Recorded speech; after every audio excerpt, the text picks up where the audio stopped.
Halo, Miss Yuni, halo. pagi. Selamat pagi. Ada yang bisa dibantu? Halo, Iya. eh, saya mau minta tolong Miss. Oke, kamu tahu kan setiap kali telepon masuk ke saya secara langsung dan tidak langsung masuk di YouTube sama di Facebook. Jadi hati-hati jangan pernah menyebut nama siapapun termasuk namamu sendiri. Karena saya tidak ingin setelah viral kalian minta take down. Kenapa, Dok? Miss, makasih. Halo Miss. Saya kan tanggal 7 April besok ini visa saya mati Miss. Terus kemarin itu saya jauh-jauh hari udah ngomong sama majikan kalau saya udah nggak mau nambah dari 1 tahun ada masalah, itu juga saya udah ngomong. Terus bulan 7 juga saya udah ada ngomong. Terus kurang 5 bulan saya ada ngomong. Soalnya takutnya disalahin ya. Dulu saya pernah disalahin. Nah terus kemarin majikan saya masih mengharap saya. Terus saya kurang 3 bulan juga ngomong lagi. Terus kemarin udah tinggal berapa bulan saya ngomong lagi, tanyain tiket. Soalnya saya sampai sekarang ini belum ada kepastian tiket, Miss. Terus saya minta sama majikan saya, nyonya saya marah-marah. Saya mau dikasih offer tiket. Katanya visa habis 2 minggu masih bisa, kata dia gitu. Saya bilang nggak bisa, saya bilang gitu. Terus dia mau kasih tanggal 8, tiket saya nggak mau. Terus udah itu ada kayak nego-nego gitu. Dia tuh kalau ngomong aduh, saya terus oke, kalau nggak tanggal 6 tanggal 7. Tapi saya nanya ke agent saya belum ada jawaban. Terus kemarin ini sempat debat nih, hari kemarin ini ada debat. Saya dia bilang katanya saya nggak ada long service. Dia kan menjanjikan saya waktu saya mau kontrak ketiga. Saya tuh di sini sebenarnya udah nggak kuat banget, Miss. Dari kontrak pertama pun udah ada masalah sebenarnya.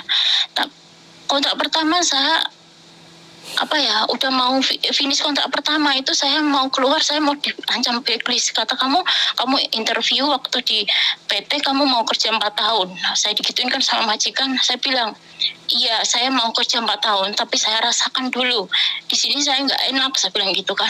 Kalau saya nyaman saya lanjut, saya bilang gitu kan. Terus akhirnya itu di situ ada perdebatan lah.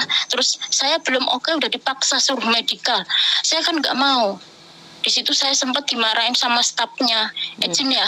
Tapi sekarang staf agent itu udah nggak ada. Orang Jawa stafnya. Jadi saya tuh dimarah-marahin sama stafnya itu, dikatain saya orang Indonesia miskin lah apa gitu, nggak punya hati loh. Saya itu nggak mau nambah dengan majikan seperti ini gitu kan. Oh, saya dikata-katain. Terus saya bilang saya nggak ada masalah sama sampean, Mbak, saya bilang gitu. Terus habis itu udahlah, terus selesai kan. Terus nggak tahu lah ada debat apa gitu. Habis itu akhirnya saya pikir lagi ya, saya udah dapat majikan, tapi suami saya minta saya harus cuti dulu gitu kan. Saat itu saya di situ bingung, waktunya mepet. Saya dapat majikan bulan ini, sedangkan majikanku maksa harus extend untuk menunggu pembantu baru. Itu di situ saya mengorbankan perasaan saya untuk nambah, karena yang di kampung itu sangat butuh uang gitu kan. Saat itu tuh saya kalau nggak salah lagi nyicil tanah gitu, Mem. Lagi nyicil tanah gitu. Jadi saya harus gitu kan memenuhin ya. Habis itu akhirnya nambah kan. Di situ saya minta perjanjian sama majikan. Di situ saya ditambahin gaji saya. Waktu itu pertama gaji 4310 ya, Mem, 2017. Terus habis itu saya dikasih 48 gaji yang kontrak kedua kalau mau nambah. Terus saya bilang, saya perjanjian saya nggak mau tidur malam. Terus saya kasih makan, kasih sayur, saya bilang gitu kan. Itu selama 2 tahun itu saya nggak dikasih sayur, Miss. Terus makanan pun kadang kalau saya minta itu kadang ya dimarahin, kadang enggak gitu. Pokoknya kalau setiap kali libur itu saya beli sendiri lah gitu. Saya orangnya nggak suka ribut-ribut, Miss. Intinya oke kayak gitu. Saya kerja, kalau saya salah ya dimarahin nggak apa-apa gitu. Terus habis itu ya Miss, setelah udah renew kontrak, itu udah saya pertahankan. Akhirnya ada COVID kan, agak parah itu ya. Yang saya ini udah kontrak kedua kan, itu ada COVID. Kalau udah pulang ke Indonesia kan susah balik ke sini. Nah itu saya akhirnya mau yang kontrak ketiga. Majikan saya menjanjikan kalau kamu, dia gini, kalau saya bilang gini, dia ngomong kalau kamu mau kerja 6 tahun saya kasih long service. Kalau saya kerja di sini 6 tahun saya nambah kontrak di sini 6 tahun dapat long service, iya gitu kan. Dia bilang iya. Nyonya aku sama suaminya, dia bilang iya. Terus saya ngomong lagi kan, kalau 5 tahun lebih saya minta gimana long service saya, bilang gitu kan. Kata dia nanti kalau kamu udah finish 6 tahun baru dikasih gitu kan. Oke. Nah habis itu agent saya pun tahu. Terus tapi nggak ada perjanjian di surat gitu, nggak ada. Habis itu sekarang dia nggak mau ngasih long service Miss. Dia bilangnya gini, Kak, saya masih mau kamu. Kalau kamu nambah 2 tahun lagi jadi 8 tahun nanti aku kasih kamu long service. Kemarin hari kemarin ini Kamis. Terus karena kamu yang keluar, jadi kamu nggak tak kasih long service, dia bilang gitu.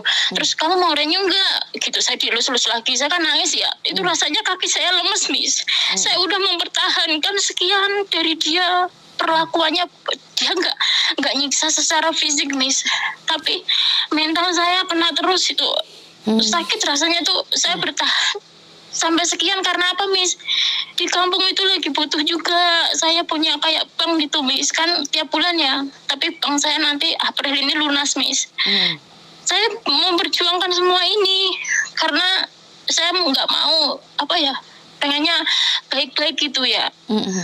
Tapi dia bilang gitu, katanya nggak ada long service, kamu kan yang keluar gitu. Kan saya bilang gini, kan nyonya sama suaminya bilang katanya kalau aku nambah di sini 6 tahun, kontrak 6 tahun, masnya kerja di sini 6 tahun, kasih long service, saya bilang gitu. Ya kan kamu yang mau keluar, saya masih mau sama kamu. Kalau kamu mau nambah 2 tahun lagi ya aku kasih, dia bilang gitu. Terus kemarin aku dielus-elus lagi, terus dia pura-pura ngelapin air mata saya, terus gitulah. Terus tadi ini pagi-pagi ini dia bilang kamu nggak mau nambah kan, dia gitu. Enggak. Terus majikanku pergi yang nyonyanya, kalau suaminya ke kantor. Terus gimana Miss, kalau ini ada salah satu orang yang pernah kerja di agen saya, dia menyarankan kalau tanggal 4 besok itu disuruh ke kantor, ke agen, suruh ngambil hak saya, suruh ngitungin, kalau nggak mau keluarin katanya saya disuruh ke KJRI. Iya, memang nggak. Hak kamu apa yang nggak mau dituntut? Tiket saya kan ini susah. Majikan saya kemarin debat, dia mau ngasih saya mepet. Sebenarnya kalau dia ngasih kamu mepet nggak apa-apa sayang, kan dia sekarang belum ngasih. Kalau dia ngasih kamu mepet di hari itu juga. Kalau tanggal 7 gitu. Kamu habis visanya tanggal 7. Iya. Terus diterbangin tanggal? Mau diterbangin tanggal 8. Terus kemarin kamu sudah overstay 1 hari, nggak apa-apa. Kamu bisa menuntut majikanmu. Biarin aja, biar dia tahu peraturan, Dok. Kamu dikeluarin tanggal 7 atau tanggal 8 kamu dikeluarin? Tapi kemarin itu saya nggak mau dikeluarin tanggal 8, saya nggak mau. Saya bilangnya gini, kalau nggak 6, 7, saya bilang gitu. Iya, soalnya kamu mau pulang terus atau cari majikan, sayang? Pulang terus. Berarti kamu harus extend. Kalau dibeliin tiket tanggal 8, jadi kamu harus ngomong sama majikanmu. Tanggal 6, tanggal 7 loh. Kayak sampai tanggal 8, laporin dia loh ke KJRI. Iya. Karena kamu sudah keluar dari situ nggak punya 14 hari sayang, kecuali kamu di interminute atau nge-break. Itu masih ada waktu 14 hari. Tapi kalau kamu dikeluarin pas finishmu, kamu kan sudah 6 tahun, harusnya kamu punya 21 cuti tahunan, Dok, yang harus digaji. Iya. Kalau 6 tahun itu cuti tahunannya itu berapa Miss? Berapa 21 hari? 21 hari sayang. 21 ya. Iya. Terus kalau menurut Miss gimana? Kalau hak saya itu semua nggak dikeluarin? Ya kita Maksudnya, tuntut dong. mungkin kalau Ya kita tuntut ya. mungkin kalau tapi majikan nggak mau yang long service. Kalau long Itu service gimana? memang tidak wajib, Dok. Long service memang tidak wajib. Iya, tapi kalau saya merasa nggak itu bisa nuntut gitu, Nggak bisa, nggak, Miss? Dok. Long service nggak bisa Nggak bisa dituntut, ya? sayang. Long service nggak bisa dituntut Nggak ya? bisa. Karena seperti yang dikatakan oleh Lebor, bahwa long service diberikan saat majikan tidak membutuhkan atau dengan satu syarat dan ketentuan. Majikan meninggal atau kamu yang sakit dan tidak bisa dan tidak layak bekerja. Oh, Mm-mm. jadi yang penting hak saya itu keluar ya. Mm-mm. Yang cuti tahunan sama tiket saya keluar, terus sama gaji ya. Betul. Sampai besok ini. Sampai sama uang perjalanan $100. Ya, saya nanti akan tunggu majikan saya gimana ya, Miss. Nanti Pinter. bulan depan, iya. Mm-mm. Makasih, Miss. Saya udah lega sekarang. Dari kemarin saya nggak ada jawaban. Saya kan kalau udah ada jawaban begini, saya tenang ya, Miss. Lah, kenapa Gitu. agentmu tidak bisa menjelaskan, gitu. Dok? Lah, kenapa agentmu nggak bisa menjelaskan, sayang? Nggak tahu, kemarin itu padahal udah telepon bertiga, tapi dia angkat tangan, seolah-olah itu angkat tangan agent saya ya. Terus saya bilang saya harus ke kantor kan, mem, saya bilang gitu, minta surat itu kan ada rincian gitu ya, kalau selesai kontrakan. Kata dia, ngapain kamu ke kantor gitu. Terus dia gini, terus saya pulangnya kan saya visa habis tanggal 7, mem, saya bilang gitu. Terus saya harus keluar tanggal berapa, saya bilang gitu kan.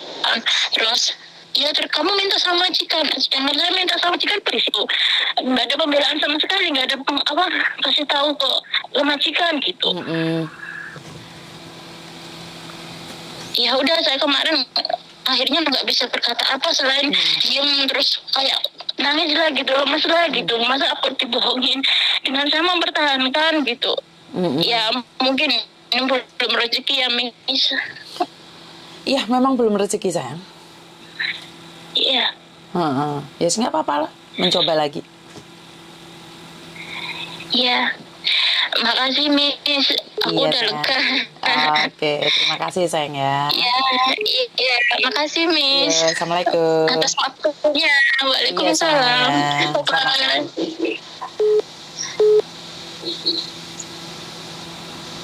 Oh, nggak bisa dimatiin. Kenapa nggak bisa dimatiin? Gimana? Karena aku... udah, Miss. Saya matiin ya, Miss. Iya, sayang. Bye-bye. Iya, bye-bye. Oke, terima kasih buat teman-teman yang sudah menghubungi saya. Dan sebenarnya ini bukan tugas saya untuk menjelaskan seperti ini, tapi kenapa yang herannya itu banyak agent yang kurang power ya, Dek majikan, seolah-olah kita sebagai staff agent itu semuanya maunya dikontrol oleh majikan. Mungkin karena saya terlalu ho ya. Orang bilang saya terlalu ho dan saya punya prinsip. Karena sekarang saya selalu bilang saya membantu kalian dengan ikhlas. Dan sama majikan pun saya akan mengatakan apa yang seharusnya mereka lakukan. Dan ya ini enaknya kalau tidak pernah mengambil keuntungan dari siapa-siapa, termasuk dari majikan atau dari CC-nya atau dari agent ya. Jadi kita bisa berbicara, berteriak dengan lantang ya. Dan syukur alhamdulillah cara saya ini dihargai oleh YouTube. Dan akhirnya saya dengan cara saya ini membuat konten, menyebarkan kebaikan ini, saya dihargai oleh YouTube dan mendapatkan uang dari situ. Memang tidak banyak, memang tidaklah sehebat orang-orang lain, tapi saya sudah cukup bersyukur dengan apa yang saya punya, dengan apa yang saya miliki. Jadi ya saya merasa syukur alhamdulillah gitu loh. Tanpa saya harus membohongi kalian, tanpa saya harus jadi rentenir, jadi penipu online. Saya itu sudah diberikan sama Tuhan. Karena ya itu tadi, kalau kita hidup mengejar uang, maka kita akan mendapatkan kesulitan. Tapi kalau kita bekerja demi kebaikan, kebajikan, uang yang akan kejar saya. Itu suatu prinsip ya, dimana saya membantu kalian lewat online, ternyata saya dibayari oleh online. Kan bukan kalian yang bayarin saya, benar nggak? Kalian sekali curhat sama saya membantu kalian, saya berbagi ilmu dengan kalian. Saya tidak pernah berpikir bahwa kalian bukan agent saya, kalian bukan anak buah saya, kenapa saya harus bantu? Benar nggak? Kalau alasannya kan banyak orang, kenapa nggak telepon agentmu? Karena agentnya nggak jawaban. Karena memang agentnya tidak akan ngurusi yang ruwet-ruwet, karena mereka yang ruwet itu tidak bisa menghasilkan uang. Tapi kalau yang finish kontrak atau apa kan mereka dapat uang. Jadi mereka akan membantu yang the first priority seperti itu. Tapi saya pribadi itu malah yang ruwet-ruwet itu yang saya bantu dan mengucapkan terima kasih, itu saya malah punya rasa bangga yang tidak saya duga ya. Karena ternyata saat saya kejar uang, saya tidak mendapatkan apa-apa. Yang dapat adalah pressure, stres, nggak bisa tidur. Besok ini gimana, besok ada masalah ini, masalah itu. Tapi saat saya membantu mengepakkan saya terbang lebih tinggi, dan saya tidak peduli kamu anak buah saya atau bukan, itu rezeki ikut saya gitu loh. Percaya atau tidak, apa yang saya lakukan itu dihargai gitu loh. Sama YouTube itu dihargai, makanya saya dapat uang walaupun tidak banyak. Saya sekali lagi bilang bahwa tidak sebanyak orang lain, tapi cukup buat saya hidup, cukup buat saya tinggal di rumah saja. Jadi syukur alhamdulillah, ini semua karena kalian, berkat kalian, bantuan doa dari kalian, baik yang dari mana saja. Bahkan ada beberapa ibu-ibu itu yang punya acara pengajian, bahkan mbak-mbaknya yang ada di gereja, itu memberikan bantuan doa ke saya. Ini mukjizat ya, karena doa itu tidak bisa dibeli dengan uang ya, karena orang itu memberikan dengan ikhlas. Di langgar-langgar itu saya didoakan, ya Tuhan, saya tidak pernah mengenalin Anda, tapi Anda kirim doa buat saya. Waduh, itu suatu anugerah buat saya. Itu anugerah yang tidak pernah saya bisa lupakan. Mungkin hari ini saya tidak bisa menyebut nama kalian satu persatu, tapi itu adalah hal keindahan buat diri saya. Saya selalu punya prinsip, saya bisa bantu satu, ya saya angkat satu. Saya bisa bantu dua, angkat dua. Saya tidak akan merasa, saya harus dapatkan target konten saya ini seperti itu. Tidak. Jadi konten saya ini ada yang telepon, ya saya angkat. Nggak ada yang enggak, ya kalau nggak ada pas saya nganggur, saya cari kalian. Itu suatu prinsip. Dan hari ini sebenarnya hari Jumat ya, tapi cuman kebetulan suami saya habis sarapan, main game, terus tidur, jadi saya bisa mengangkat telepon kalian. Jadi buat teman-teman di luar sana, saya selalu berpikir bahwa sama-sama membantu, sama-sama meringankan beban satu sama lain. Kita harus punya kekuatan yang lebih, dan saya selalu mendukung kalian dari belakang. Kurang lebihnya saya minta maaf, dan ini telepon sudah berkali-kali, saya angkat dulu ya Mbak ya. Wassalamualaikum warahmatullahi wabarakatuh. Berkat Tuhan mengalir atas hidup kita semua. Semoga semua makhluk hidup bahagia, dan terima kasih. Bye-bye. Halo.